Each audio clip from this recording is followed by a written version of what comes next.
Hello everyone, welcome back to my channel tube English learn with fun.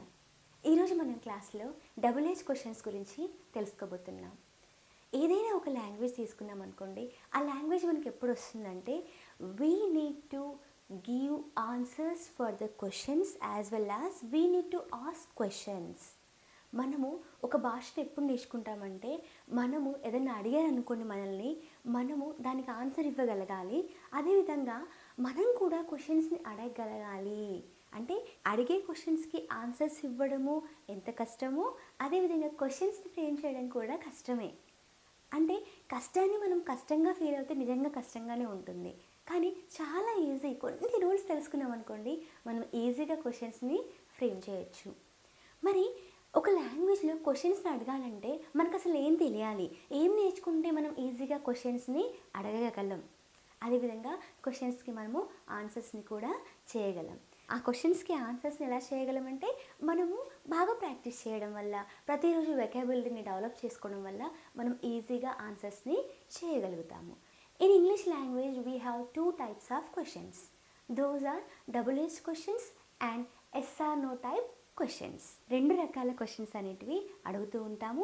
ఏంటంటే double H questions, అదేవిధంగా ఎస్/నో type క్వశ్చన్స్ని అడుగుతూ ఉంటాము. మరి డబుల్ ఏజ్ క్వశ్చన్స్ అంటే ఏంటి, ఇవి ఏ రకంగా ఉంటాయి, అసలు ఎప్పుడు ఆడతాం వీటిని అనేది మనం ఇప్పుడు చూద్దాము. డబుల్ ఏజ్ క్వశ్చన్స్ అంటే ఏంటంటే డబ్ల్యూ అనే లెటర్తో కానీ లేదా హెచ్ అనే లెటర్తో కానీ వర్డ్స్ అనేవి స్టార్ట్ అవుతూ ఉంటాయి. వీటిని మనం క్వశ్చన్ వర్డ్స్ అని అంటూ ఉంటాము. ఈ క్వశ్చన్ వర్డ్స్ ఏముంటాయి అంటే what, when, why, who, which, where. ఇవన్నీ కూడా 6 ఉన్నాయి. అదేవిధంగా హెచ్తో స్టార్ట్ అయ్యేది హౌ, ఏ విధంగా అని అర్థం వస్తుంది, హౌ. ఈ రకంగా వాట్ ఏమిటి, వెన్ ఎప్పుడు, వై ఎందుకు, హూ ఎవరు, విచ్ ఏది, వేర్ ఎక్కడ. ఇలాంటి ఈ వర్డ్స్ అన్నిటిని మనము డబుల్ హెచ్ ఫ్యామిలీ అని అంటున్నాము. దీనిలో హౌ కూడా ఉంది. ఇవన్నీ కూడాను WH ఫ్యామిలీ కిందికి వస్తూ ఉంటాయి. వీటితో మనము క్వశ్చన్స్ని ఫ్రేమ్ చేస్తూ ఉంటాము. వీటిని మనము WH క్వశ్చన్స్ అని అంటూ ఉంటాము. వీటితోటి వేసే క్వశ్చన్స్ని మనము WH క్వశ్చన్స్ అని అంటూ ఉంటాము. మరి వీటిని ఎలా గుర్తుపెట్టుకోవచ్చు అంటే ఈజీగా గుర్తుపెట్టుకోవచ్చు. 6 wives 1 husband. 6 భార్యలు 1 హస్బెండ్. నిజంగా ఏమీ ఉండదు ఆ రకంగా, ఎగ్జాంపుల్ అలా గుర్తుంటుందని చెప్పాను నేను. What, when, where, who, which, where. ఈ రకంగా క్వశ్చన్ వర్డ్స్ ఇవి. అదేవిధంగా హెచ్ అంటే హస్బెండ్ అని చెప్పాను. How, HOW, how. ఇలాంటి క్వశ్చన్ వర్డ్స్ని ఉపయోగించి మనము క్వశ్చన్స్ని ఫ్రేమ్ చేస్తూ ఉంటాము. అదేవిధంగా నెక్స్ట్ టైప్ కూడా ఉంది. అదేంటంటే ఎస్/నో టైప్ క్వశ్చన్స్. ఎస్/నో టైప్ క్వశ్చన్స్కి ఇంకొక పేరు ఏంటంటే క్లోజ్ ఎండెడ్ క్వశ్చన్స్ అని అంటూ ఉంటాము. వీటిని మనం వేటితో అడుగుతామంటే WH క్వశ్చన్స్ని మనము W వర్డ్ తోటి అడిగాము. అంటే వాట్, వెన్, విచ్, వేరు, హౌ ఈ రకంగా అడిగాము. కానీ ఈ ఎస్/నో టైప్ క్వశ్చన్స్ని వేటితో అడుగుతాం మనము, హెల్పింగ్ వర్బ్స్తో అడుగుతూ ఉంటాము, లేదా ఆక్సిలరీ వర్బ్స్తో అడుగుతూ ఉంటాము, లేదా మరి మోడల్ వెబ్స్తో అడుగుతూ ఉంటాం. ఇలాంటి వాటికి ఎగ్జాంపుల్ ఏంటంటే, for example have you subscribed my channel, మీరు నా ఛానల్ సబ్స్క్రైబ్ చేసుకున్నారా అని అడిగాను అనుకోండి, yes we have subscribed your channel or we had subscribed your channel అని మనము చెప్తాము. అంటే ఇచ్చిన క్వశ్చన్కి ఆన్సర్ అనేది ఎస్ ఆర్ నో అనే టైప్లో మనము ఆన్సర్ ఇస్తూ ఉంటాము. ఇలాంటి వాటిని మనము క్లోజ్ ఎండెడ్ క్వశ్చన్స్ అని అంటూ ఉంటాము. ఇలాంటి క్వశ్చన్స్కి మనము ఆన్సర్ ఎస్ కానీ నో కానీ అని ఇస్తూ ఉంటాము.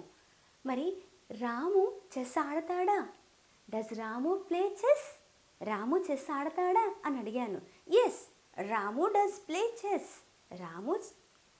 రాము చెస్ ఆట ఆడతాడు అని నేను అన్నాను, ఎస్ అంటున్నాను.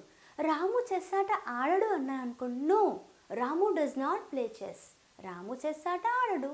ఈ రకంగా మనము ఎస్ లేదా నో అనే ఆన్సర్ని ఇస్తూ ఉంటాం. ఎస్/నో టైప్ క్వశ్చన్స్ని మనము వేటితో స్టార్ట్ చేస్తూ ఉంటాము.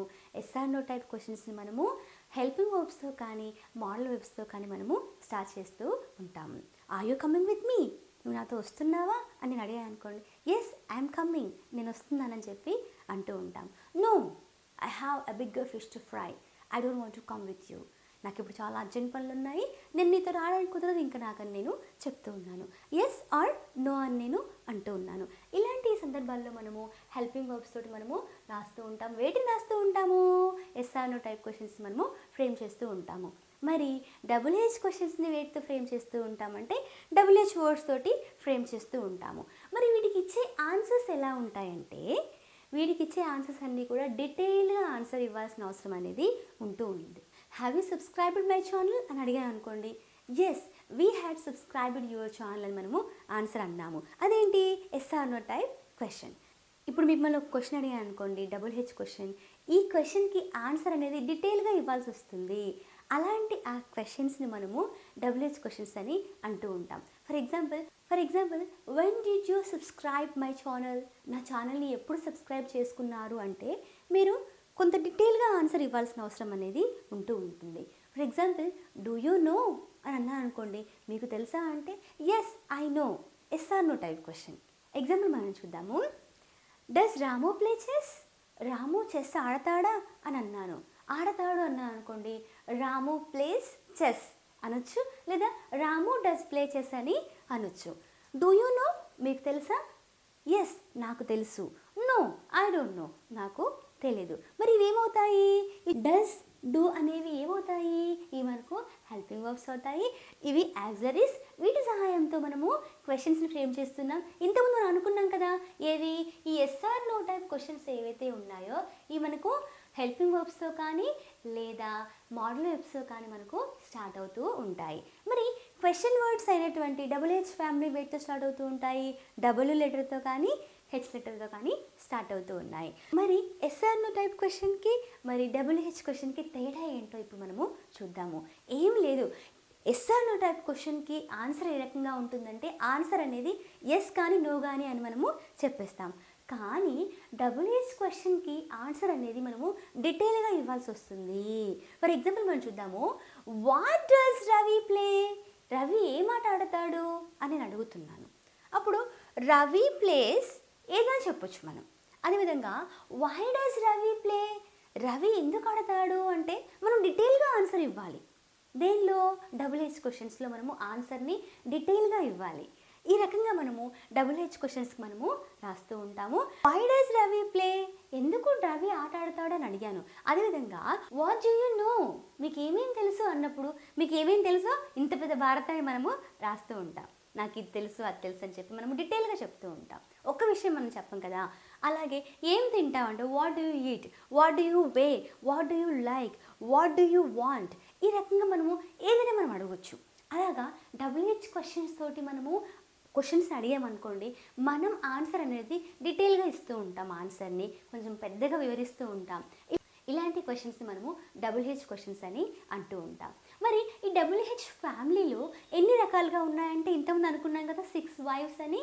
మరి ఇలాంటి 6 అంటే ఇలాంటి 6 వర్డ్స్ తోటి మనం ఎగ్జాంపుల్స్ని కూడా తెలుసుకుంటూ ఉందాము. డబుల్ హెచ్ వర్డ్స్ ఏవైతే ఉన్నాయో ఆ వర్డ్స్ గురించి మనం ఇప్పుడు తెలుసుకోబోతున్నాము డీటెయిల్గా. వెన్ అంటే ఎప్పుడు.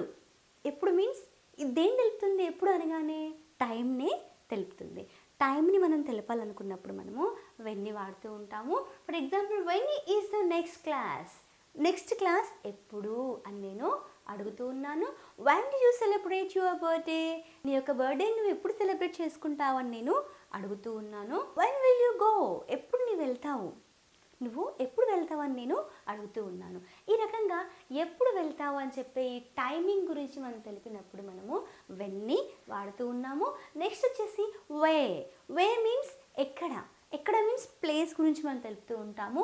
వేర్ ఎక్కడ. Wear do you leave? నీవు ఎక్కడ నివసిస్తావు అని అడుగుతూ ఉన్నాను. Where is the main branch ఎక్కడ ఉంది? Wear do you want to go? ఎక్కడికి నువ్వు వెళ్ళాలనుకుంటున్నావు? ఈ రకంగా మనం అడుగుతూ ఉంటాము. ప్లేస్ చెప్పాలనుకున్నప్పుడు మనము వేర్ని వాడుతూ ఉంటాము. నెక్స్ట్ వచ్చేసి హూమ్ ఎవరిని, లేదా హూ ఎవరు అని మనము అడుగుతూ ఉంటాము. హూ అంటే వ్యక్తులే కదా, వ్యక్తులు, ప్రజలు అంటే ఏంటి? పర్సన్ కానీ పీపుల్ కానీ ఏవైనా అయి ఉండొచ్చు. Who is he? ఆయన ఎవరు? Who are they? వారు ఎవరు? By whom it was made, by whom it was stolen, ఎవరి ద్వారా అది దొంగిలించబడింది అని నేను అడుగుతూ ఉన్నాను. ఈ రకంగా హూమ్ లేదా హూని మనము వాడుతూ ఉన్నాం. By whom that vaccine was invented, ఎవరి ద్వారా ఆ వ్యాక్సిన్ ఇన్వెంట్ కాబడింది అని నేను అడుగుతూ ఉన్నాను. నెక్స్ట్ చూద్దాం మనము వై. వై మీన్స్ ఎందుకు. Why are you not able to speak fluently, ఎందుకని నీవు మాట్లాడలేకపోతున్నావు, సరళంగా ధారాళంగా ఎందుకు మాట్లాడలేకపోతున్నావు అని నేను అడుగుతూ ఉన్నాను. రీజన్ అడుగుతూ ఉన్నాను. Here I'm asking about reason. ఇక్కడ రీజన్ నేను అడుగుతూ ఉన్నాను. Why reason. Why is she always late, ఎందుకని ఆమె ప్రతిసారి లేట్ అవుతూ ఉంది. Why did you come here, ఎందుకు వచ్చావు ఇక్కడికి నీవు. రీజన్ నేను అడుగుతూ ఉన్నాను. నెక్స్ట్ చూద్దాము వాట్. వాట్ మీన్స్, వాట్ అంటే ఏంటి, ఏమిటి అని అర్థం వస్తుంది. వాట్ అంటే ఒక ఆబ్జెక్ట్ చెప్పాలన్నా, ఒక ఐడియా చెప్పాలన్నా, ఒక యాక్షన్ గురించి మనం చెప్పాలన్నా వాట్ని మనం వాడుతూ ఉంటాము. వాట్ ఈస్ దిస్, ఇదేంటి. వాట్ ఈజ్ షీ డూయింగ్, ఆమె ఏం చేస్తూ ఉంది. What is the plan today, ఈరోజు ప్లాన్ ఏంటి. లేదా what are the plans today, ఈరోజు ప్లాన్స్ ఏంటని నేను అడుగుతూ ఉన్నాను. What she said made me cry, ఆమె ఏం చెప్పిందో దానివల్ల నేను ఏడవడం జరిగిందని నేను చెప్తూ ఉన్నాను. ఈ రకంగా ఆబ్జెక్ట్ చెప్పాలన్నా, ఐడియా చెప్పాలన్నా, యాక్షన్ చెప్పాలన్నా మనము వాటిని వాడుతూ ఉంటాము. ఇంకా తీసుకుంటే విచ్. నెక్స్ట్ చూద్దాము విచ్. విచ్ అంటే థింగ్స్, ప్రాణం లేనివి. విచ్ అంటే ఏది అని అంటాం. Which one do you like most, నీకు ఏది బాగా నచ్చింది అని మనం అడుగుతూ ఉంటాం కదా, అలాగా. విచ్ అంటే ఏది అని అర్థం వస్తుంది. థింగ్స్, ఏది నచ్చింది, ఏది వస్తువు, ఏ వస్తువు నచ్చిందని మనం అడుగుతూ ఉంటాం. అంటే ఏ కోర్స్ తీసుకుంటావు, which course do you want to take, ఏ కోర్స్ నువ్వు తీసుకోవాలని అనుకుంటున్నావు.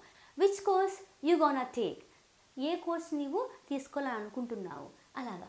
Which one do you want, which colour would you prefer, ఏ కలర్ నీకు కావాలని నేను అడుగుతూ ఉన్నాను. దీని తర్వాత వచ్చేసి మనము ఇంకా చాలా ముఖ్యమైన విషయాలు నేర్చుకోబోతున్నాము. చాలామంది కన్ఫ్యూజ్ అయ్యేటువంటి ఈ విషయం గురించి మనం తెలుసుకోబోతున్నాము. ఏంటంటే whatever versus whatsoever, అదేవిధంగా whenever versus when so ever, whoever versus whosoever. ఈ రెండింటి మధ్య ఉన్నటువంటి తేడా ఏంటో మనం ఇప్పుడు తెలుసుకోబోతున్నాము. చూద్దాము. What ever you said is correct, మీరేం చెప్పారో అది correct. I agree with that, దాంతో నేను ఏకీభవిస్తానని నేను చెప్తున్నాను. అయితే ఇక్కడ వాట్ ఎవర్ అని ఏదైతే ఉందో ఆ విషయాన్ని మనము మీరు ఏదైతే చెప్పారో అని అన్నానో ఆ విషయము కన్ఫర్మ్గా బల్లగుద్ది నేను గట్టిగా నేను ఒప్పుకొని ఎంఫసిస్ చేసి చెప్తున్నాను అనుకోండి, అప్పుడు మనము వాట్ సో ఎవర్ని వాడుతూ ఉంటాము. వాట్ ఎవర్ దగ్గర మనము వాట్ సో ఎవర్ని వాడుతూ ఉంటాము. మరి రెండిటికి తేడా ఏంటంటే, రెండిటికి తేడా ఒకటే.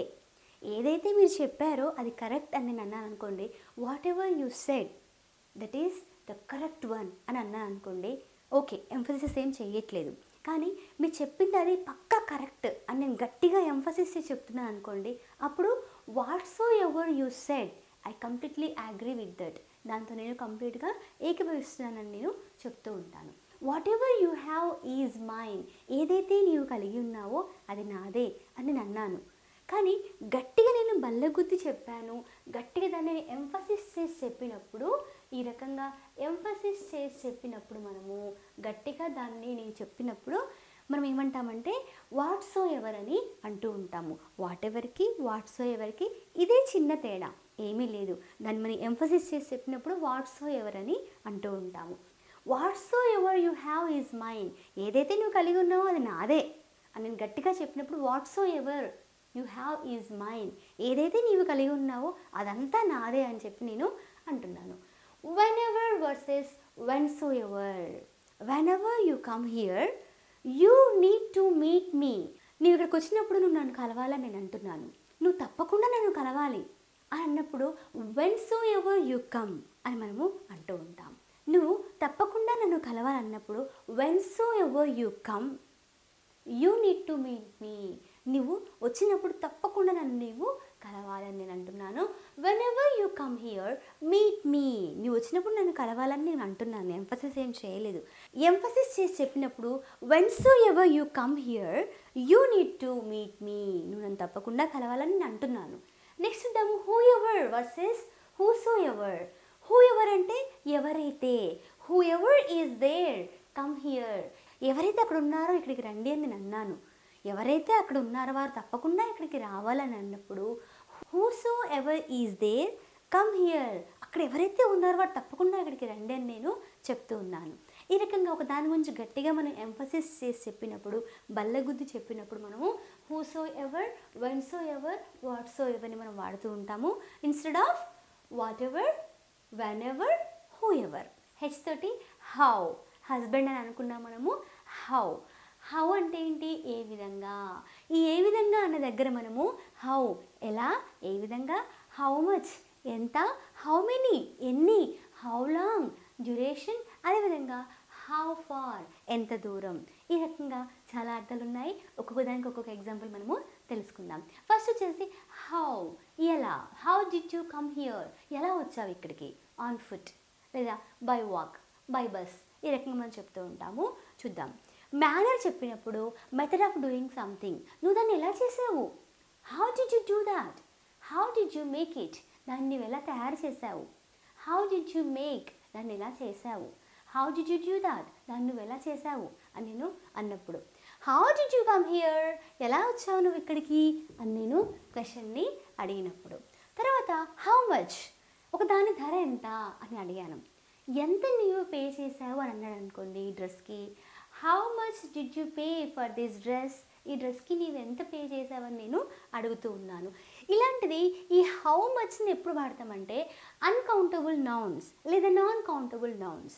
అన్కౌంటబుల్ నౌన్స్ గురించి చెప్పినప్పుడు మనం హౌ మచ్ని వాడుతూ ఉంటాం. వీటిని మనం లెక్కించలేం, ఎంత అని అడుగుతూ ఉంటాం, క్వాంటిటీని మనము అడుగుతూ ఉంటాము. ఈ రకంగా అన్కౌంటబుల్ నౌన్స్ వాడినప్పుడు మనం హౌ మచ్ని వాడుతూ ఉంటాము. నెక్స్ట్ వచ్చేసి హౌ మెనీ, ఎన్ని అని అంటాము. అంటే కౌంటబుల్ నౌన్స్ చెప్పినప్పుడు మనం హౌ మెనీని వాడుతూ ఉంటాము. ఇవి క్వాంటిటీని, కౌంటబుల్ నౌన్స్ తెలిపినప్పుడు మనము హౌ మెనీ అనే క్వశ్చన్ వర్డ్ని వాడుతూ ఉంటాము. చూద్దాము. How many friends do you have, ఎంతమంది ఫ్రెండ్స్ ఉన్నారు నీకు? How many books did you read, ఎన్ని బుక్స్ నేను చదివావు అని అడుగుతూ ఉన్నాను. How many members are there in your family, how many members are there in your family, నీ ఫ్యామిలీలో ఎంతమంది ఉన్నారని నేను అడుగుతూ ఉంటాను. కౌంట్ చేయగలం. ఇలాంటప్పుడు హౌ మెనీని వాడుతూ ఉంటాం. నెక్స్ట్ చూద్దాము. How long, how long have you been here, ఎంతకాలంగా ఇక్కడ ఉంటున్నావు నీవు అని అడుగుతూ ఉన్నాను. How long did it take you to finish this topic, ఈ టాపిక్ కంప్లీట్ చేయడానికి ఎంత టైం పట్టిందని నేను నీకు డ్యూరేషన్ని అడుగుతూ ఉన్నాను. ఇలాంటి సందర్భాల్లో కూడా మనం హౌ లాంగ్ని వాడుతూ ఉన్నాం. నెక్స్ట్ చూద్దాము. హౌ ఫార్, ఎంత దూరము. ఎంత దూరం అంటే ఏంటి? డిస్టెన్స్ చెప్పినప్పుడు మనం వాడుతూ ఉన్నాము. దీనిలో how far is the bus stop from your house, మీ ఇంటి నుంచి బస్ స్టాప్ ఎంత దూరంలో ఉందని నేను అడుగుతూ ఉన్నాను. హౌ యొక్క యూసేజ్ మనం తెలుసుకోవడం జరిగింది. ఇప్పటి వరకు మనము WH ఫ్యామిలీ గురించి తెలుసుకోవడం జరిగింది. WH వర్డ్స్ ఏవైతే ఉన్నాయో వీటి సహాయంతో మనం క్వశ్చన్స్ని ఫ్రేమ్ చేయడం నేర్చుకున్నాము. అదేవిధంగా SR/NO టైప్ క్వశ్చన్స్ కూడా మనము నేర్చుకోవడం జరిగింది. SR/NO టైప్ క్వశ్చన్స్ చాలా ఈజీ. ఎలా అంటే వీటికి ఆన్సర్స్ని మనము ఎస్ కానీ నో కానీ అనే ఆన్సర్స్ని ఇవ్వడానికి వీలుగా ఉంటాయి. అదేవిధంగా వీటిని మనము హెల్పింగ్ వెబ్స్తో కానీ మాల్ వెబ్స్తో కానీ మనము అడుగుతూ ఉంటాము. అదేవిధంగా WH క్వశ్చన్స్ తోటి మనము తెలుసు కదా, WH వర్డ్స్ అయినటువంటి what, when, where, how much, ఈ రకంగా హౌ ఇలాంటి వర్డ్స్ తోటి మనము WH క్వశ్చన్స్ని ఫ్రేమ్ చేస్తూ ఉంటాము. WH క్వశ్చన్స్ తోటి ఫ్రేమ్ చేసినప్పుడు వచ్చే ఆన్సర్స్ అన్నీ కూడా మనము డీటెయిల్గా ఇస్తాం వాటి answers. When did you subscribe my channel అని అడిగాను అనుకోండి, అప్పుడు మీరు ఆన్సర్ని డీటెయిల్గా ఇవ్వాల్సి వస్తుంది.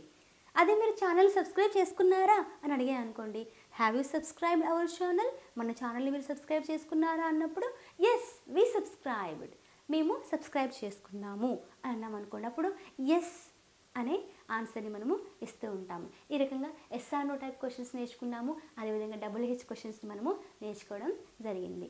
ఫ్రెండ్స్, క్లాస్ నచ్చినట్లయితే లైక్ చేయండి. అదేవిధంగా మీ ఫ్రెండ్స్కి, మీ ఫ్యామిలీ మెంబర్స్కి షేర్ చేస్తూ ఉండండి.